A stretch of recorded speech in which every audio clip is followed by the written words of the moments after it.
Մենք պատմությանս դաս այդպես էլ չսովորեցինք նույնիսկ 21-րդ դարում, մինչև իրականությունը իր Տեր Թոդիկյան ոճի դասատուի պես մեզ չսովորեցրեց այդ դասը, ու մենք ի վերջո մեզ ճանաչեցինք հայտնի առածի հերոսի այն դերում, որում գտնվում ենք։ Իսկ առածը հետևյալն է. մարդու 21-րդ դարի մասին է խոսքը եւ 20-րդ։ Մարդու ամենամեծ դժբախտությունն այն է, որ նա չգիտի, թե որքան երջանիկ է։ Ու մենք, որ 19-րդ դարում մեկնարկած մեր գաղթը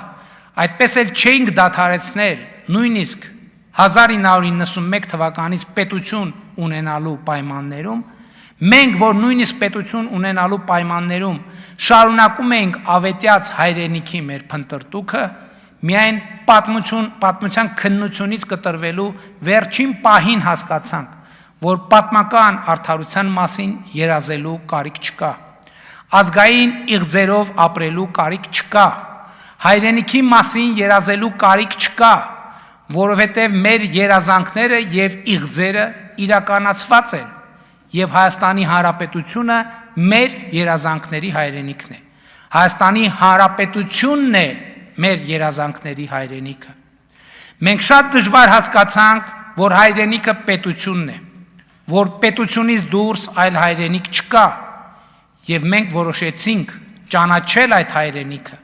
Մենք որոշեցինք ճանաչել Հայաստանի Հանրապետությունը ու նրա տարածքային ամբողջականությունը։ Եվ այդ հենքի վրա հնարավոր եղավ հաստատել խաղաղություն եւ բացել ապագայի դռները եւ այդ դռներով մտնել ապագայի մեջ։ Մենք որոշեցինք, որ հայոց ցեղասպանության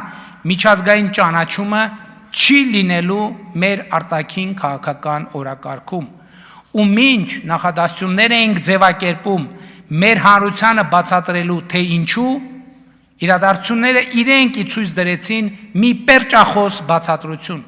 երբ բոլորովին վերջերս Իսրայելի կառավարությունը ամենասուր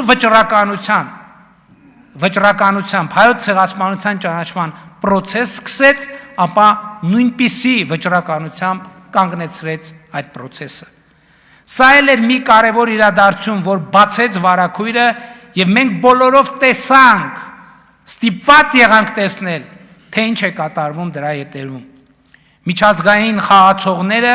ներողություն է ձևակերպման համար, մեր նահատակների մասունքներով իրար գլխի բամփում են, բայց մեր գլուխն է ցավում։ Միջազգային խաղացողները մեր նահատակների ոսկորները զենքայնացնում են, դրանով կրակում իրար վրա, բայց մենք ենք զոհվում։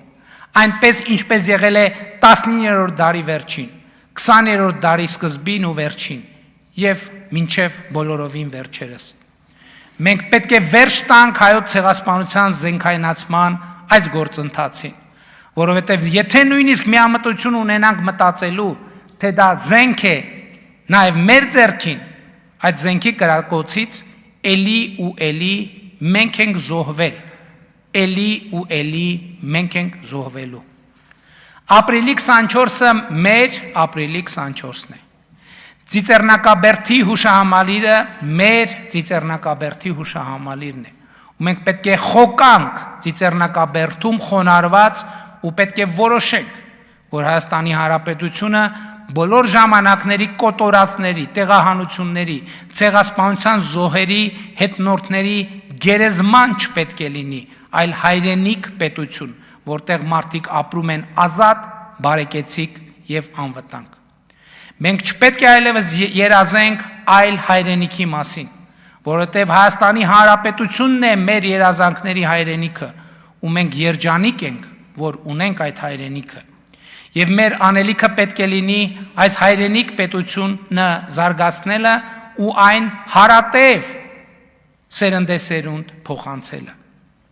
Եվ սրա համար այո, նախ պետք է ապահովել պետության լինելիությունը ու անվտանգությունը։ Սրա համար էլ հարկավոր է նախ սերտել մեր հին ու նոր պատմության դասերը, թե ինչ է լինում, երբ անվտանգության մեր հույսերը կապում ենք ուրիշների հետ։ Ընդ որում, ինչպես վերը ցույց տվեցի, պարտադիր չէ, որ ուրիշները իրենց խոստացածը չանեն չարամտորեն։ Դա կարող է տեղի ունենալ պարզապես անհաղթահարելի հանգամանքների կամ այլ սահմանափակումների պատճառով, ինչպես ժամանակին անգլիական նավերը իսկապես չէին կարող լեռներ մագլցել։